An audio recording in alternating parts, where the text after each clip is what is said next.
일단은 비즈니스 쪽 두 분한테 여쭐게요. 지금 매스 지금 저기 원일링 같은 경우는 매스 과목하고 마케팅 비헤이버 이런 과목들은 아마 평가 방식이 틀렸을 것 같은데 네, 맞아요. 그거 조금 설명 좀 부탁드릴게요. 아, 네. 그 마케팅 같은 경우에는 다 S였어요.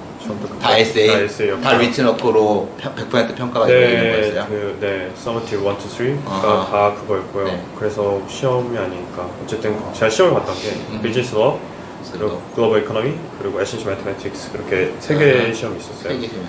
네, 근데 이제 네 시험 같은 경우에는 일단은 뭐 예를 들어 수학 같은 경우에는 그냥 제가 듣기로는 수학에서는 만약 문법이 틀려도 상관이 없다 했어요. 네, 이론만 맞으면 되고 왜냐면 네 그래서 뭐 수학 잘하시면 크게 문제 안 되실 것 같고요. 그리고 부분 점수 주죠.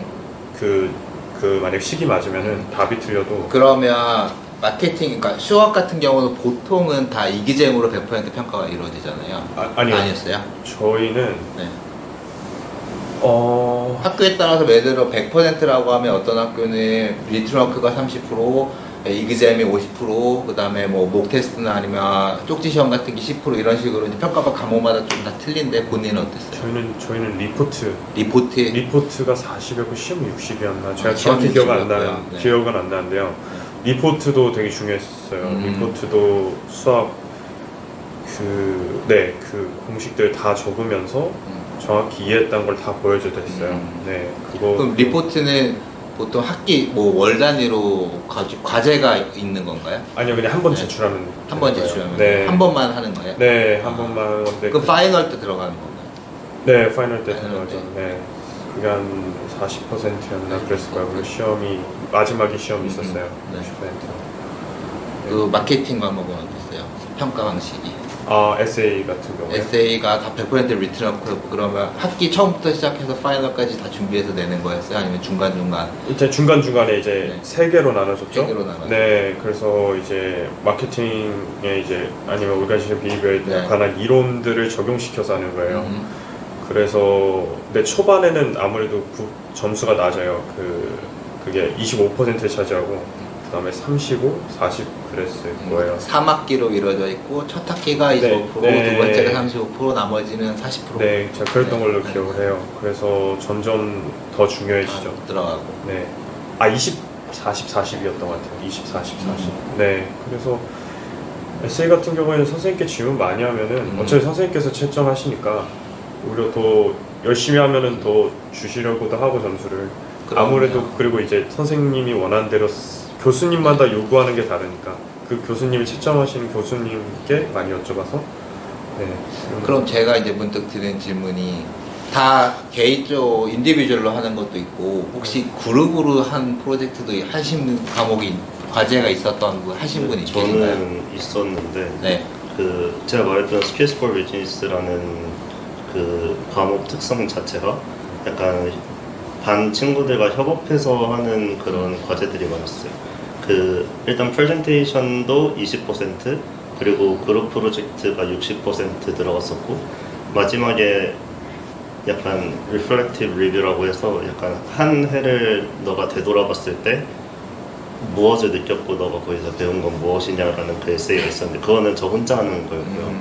프레젠테이션이랑 그룹 프로젝트는 다 같이 그 조를 만들어줘서 하는 거였는데 그거는 이제 일단 물론 조가 잘 걸려야 되고 멤버가 잘 걸려야 되고 저는 첫 번째 프레젠테이션은 약간 외국 애들이랑 좀 같이 하다 보니까 근데 생각보다 열심히 안 하는 친구들도 많아요. 그래가지고 프레젠테이션 때는 좀 애를 먹었었는데 그래서 제가 그룹 프로젝트 할 때는 그 튜터한테 찾아가서 조 좀 바꿔달라 그랬었거든요.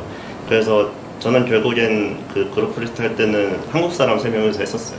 그래서 그때는 어떻게든 이끌어가고 하다 보니까 좋은 점수 받았던 것 같아요. 그러면 우리나라 같은 경우는 보통은 같은 조 프로젝트라고 하면 같은 모든 조원이 똑같은 점수를 받거든요. 영국은 어땠어요? 그랬어요.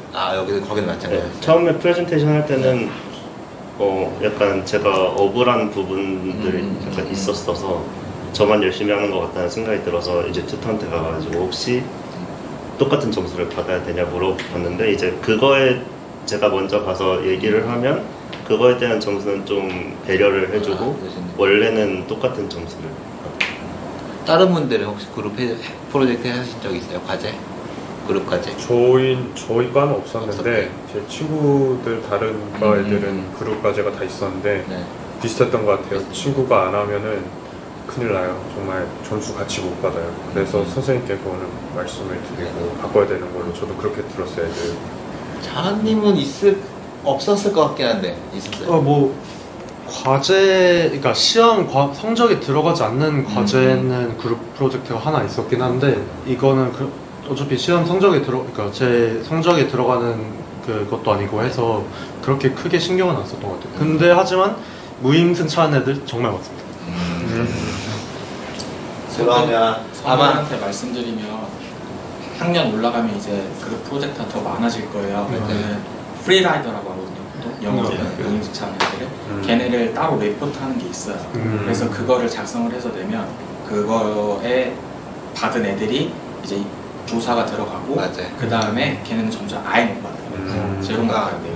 차장님이 말씀하신 게 마이크 안 들어서 제가 정리하면 제출을 하고 과제를 내잖아요. 그럼 각자 조 멤버들이 거기에 대한 리포트를 다 내요. 그리고 아, 프리라이더가 맞아요. 누구였냐를 지명을 해야 돼요. 네. 그래서 그런 것들은 이제 연구 가면은 조금 완화가 될 수 있다. 근데 파운데이션은 아마 그렇게까지는 안 했던 것 같아요. 그러면 질문 하나. 지금 먼저 하세요. 아, 네. 찾아보니까 UCL 과대에서 특히 구술 평가가 되게 많은 것 같은데 평가 목 중에 그 구술 평가가 대강 어떻게 이루어지는지 좀 많이 일단 그거에 앞서서 저희 UCL 같은 경우는 UPCH든 UPCSA든 소논문을 써야 되는 게 있어요.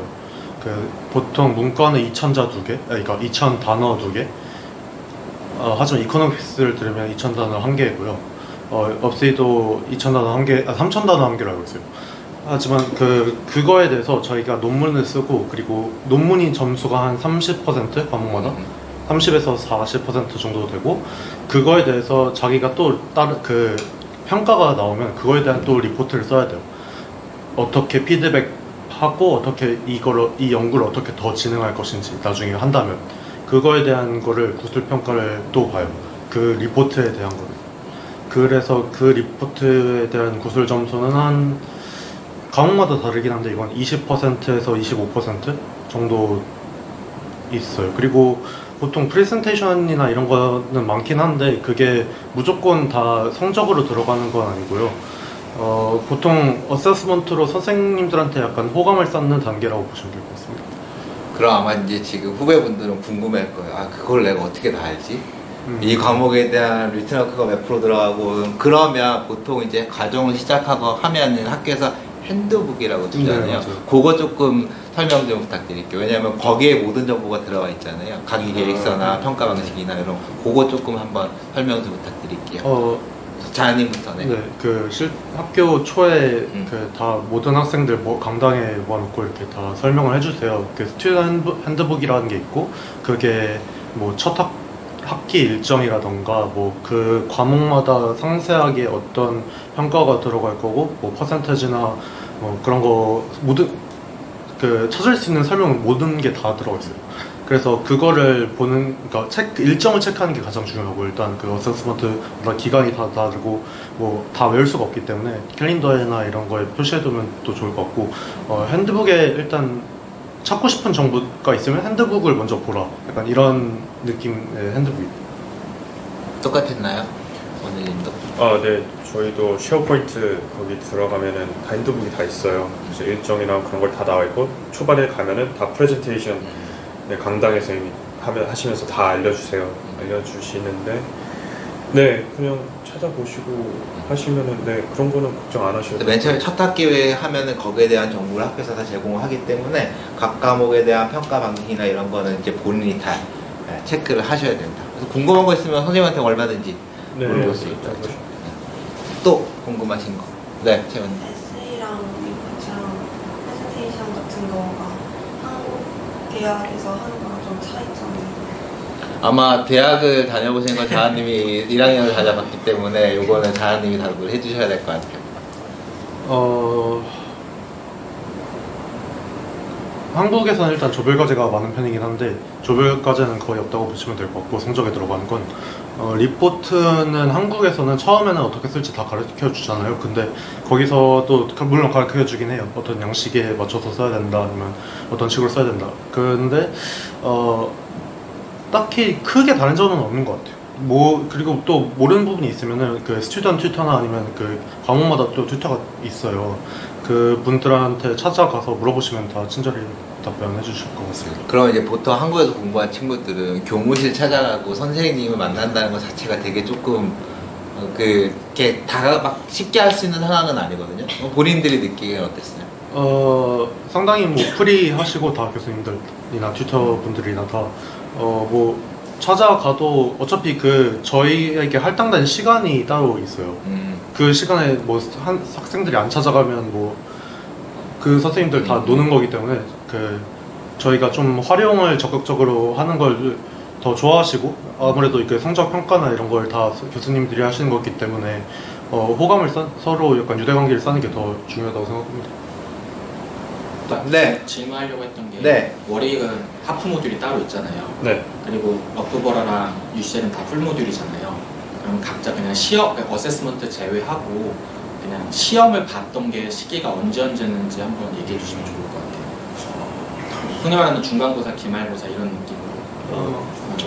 네. 저는 이제 시험을 본 거는 이제 비즈니스 비헤비어라는 과목이랑 이코노믹스 앤 파이낸스라는 과목이었는데 일단 처음에 이코노믹스를 미시경제, 거시경제 나눠가지고 미시경제라는 그 과목을 크리스마스 전에 한번 봤어요.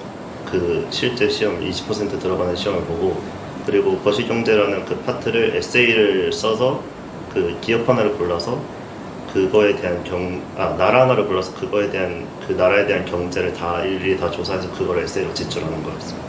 그리고 마지막 파이널 exam이 이제 회계 정보 쓰고 약간 그거에 대한 평가 같은 걸 하는 거였는데 파이낸스에 관련했는데 그거는 이제 5월 중순쯤에 봤던 것 같아요. 그리고 비즈니스 비헤비어도 이제 에세이 회사 하나 골라서 그거에 대한 마케팅이나 경영 전략 이런 걸 싹 다 조사해서 이제 쓰는 리포트가 하나 있었고 그리고 마지막 60% 엄청 큰 퍼센테이지를 차지하는 비즈니스 시험이 하나 있었는데 그것도 이제 5월 중순에 파이낸스랑 같이 봤었던 것 같아요. 네, 저희 월익에서는 일단 제가 있던 경영학과에서는 비즈니스어랑 에센셜 매트매틱스가 하프 모듈이었어요. 근데 제 이미 파운데이션 했던 저랑 같은 비즈니스 매니지먼트 했던 친구한테 물어봤는데 저는 에센셜 매트매틱스를 먼저 했어요. 근데 그 친구는 비즈니스어를 먼저 했대요. 그걸 순서를 바꾸나 봐요. 그래서 어찌됐든 둘 다 시험이 있는데 이제 텀2 중간에 봤어요. 하프 모듈인가? 한 2, 3월 됐겠죠? 그때 에센셜 매트매틱스 시험을 봤고요. 정말 마지막 제가 6월 2일인가? 그쯤에 비즈니스러 시험을 가기 전에 마지막에 봤고요. 그리고 글로벌 이코노미 시험은 텀2 초반에 봤던 것 같아요. 네, 방학 끝나고 며칠 안 돼서. 네, 그러면 한 11월 그쯤 봤던 것 같습니다. 그러면 제가 원일님한테 네. 조금 질문 하나 드릴게요. 우리나라 학생들은 벼락치기라는 게 있잖아요. 네. 파운데이션도 벼락치기가 통용이 될 것 같아요? 안 돼요. 안 돼요? 안 돼요? 왜 안 될까요? 절대 안 돼요. 제가 했는데 안 되더라고요. 조금 더 구체적으로 저기 네, 도훈님 다못한 학생. 근데 비즈니스 저희는 벼락치기가 되긴 됐어요.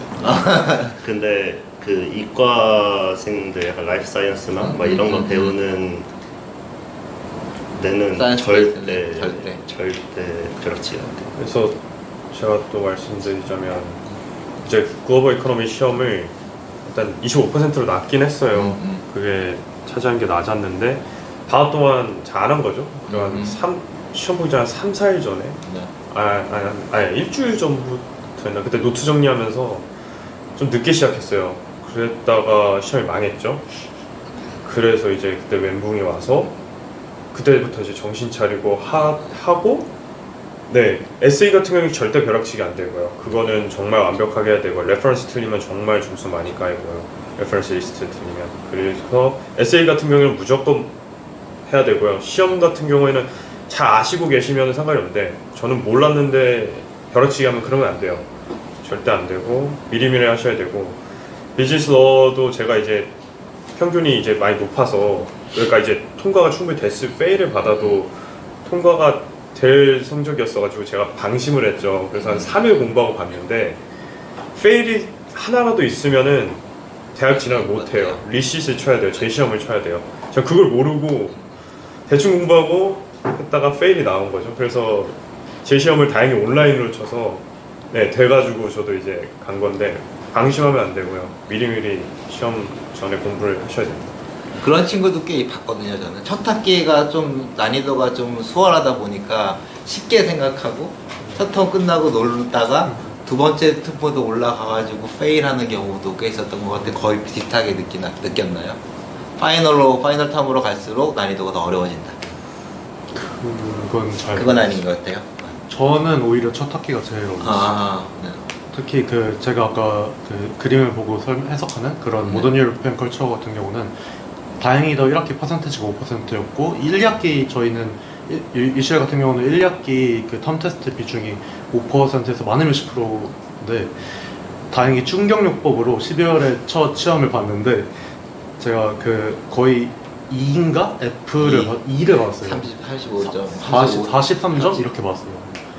그게 아주 충격요법이 돼서 더 열심히 했던 것 같고 하지만 일단 첫 번째 시험이 가장 어렵습니다. 왜냐면 형식이나 이런 걸 잘 모르기 때문에 한번 첫 번째 시험 때 경험을 해보시고 이렇게 차차 어세스먼트를 거쳐가면서 이렇게 더 레벨이 쌓여가는 것 같아요. 오히려 첫 학기 시험의 반영률이 적어서 처음에 하고 다음 반영률이 높은 2, 3학기 때 성적을 더 잘 받았으면 그게 더 그게 더 낫던 것 같네요. 그렇죠. 네. 만약에 반대로 첫 학기 성적이 너무 잘 나와서 방심하다가 2, 3학기 가면 망할 수도 있겠네요. 네, 무조건만. 그렇죠. 그러니까 방심하면 안 된다. 벼락치기 안 된다. 그렇죠. 택시면 그거였던 것 같아요.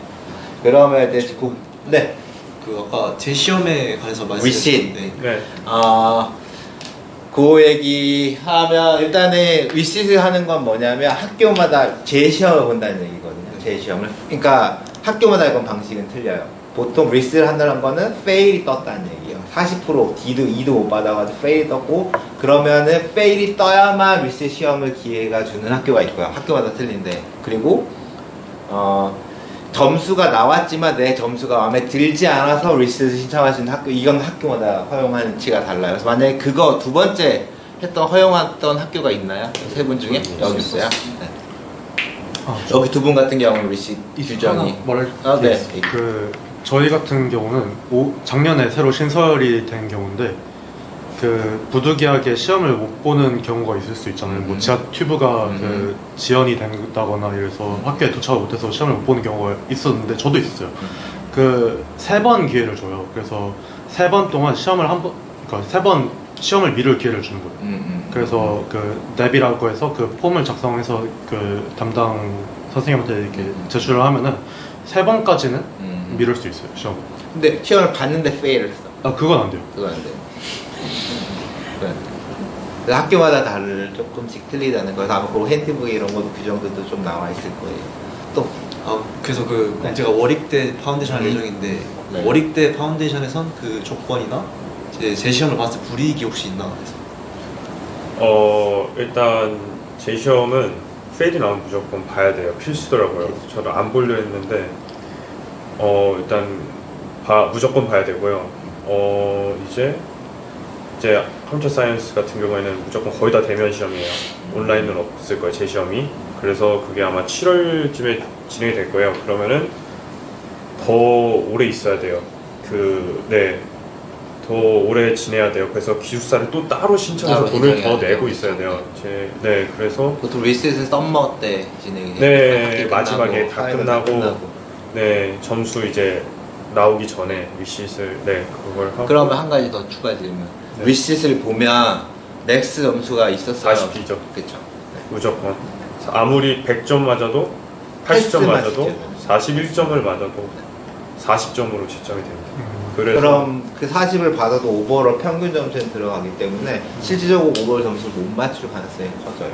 그러니까 네. 다른 과목들 아무리 내가 A스타를 받는다고 하더라도 하나가 F가 떠버리면 최종은 F예요. 영국. 맞아요. 그건 학부 가서도 마찬가지. 맞아요. 학부가서 맞아요. 네, 학부 가서도 마찬가지. 네. 한 과목 무조건 페일 한다고 전체적으로 다 잘해야 되는데 일단 그거 관련해서 자한님이 하나 지금 자한님 같은 경우는 UCL 진학할 때 컨디션이 점수가 몇 점이었죠? 과목에 대한 저는 AB였는데 A, 이게, B였죠. 이게 퍼센트로 말하면 70, 오버롤 70에 그러니까 A가 70이고요. B가 63, 4? 이 정도 되는데 네.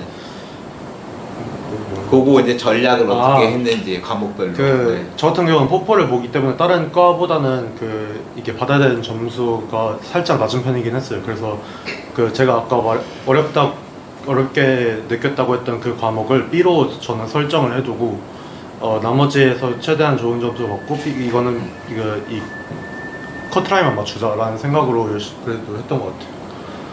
그래서 좀 전략적으로 생각을 하실 필요는 있는 것 같아요.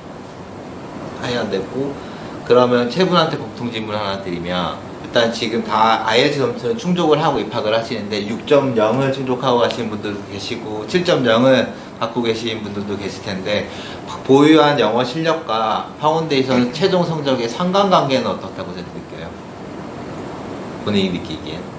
그 아카데미 잉글리시 점수로만 보면은 학교에서 보는 시험이 좀 더 아무래도 1년 동안 생활한 기간이 있다 보니까 그동안 좀 더 늘었을 테고 그러다 보니까 학교에서 보는 시험, 그러니까 파이널 성적이 조금 더 좋은 것 같긴 해요. 그 IELTS 그 점수보다는.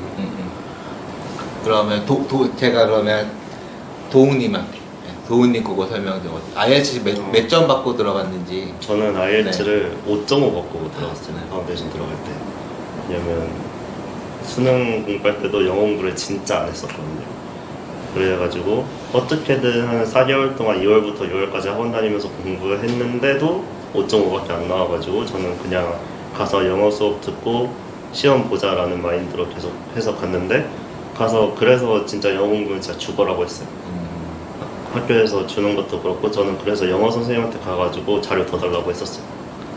친구들이랑 대화도 잘하고 싶고 그래가지고 그러다 보면 어떻게든 늘긴 늘더라고요.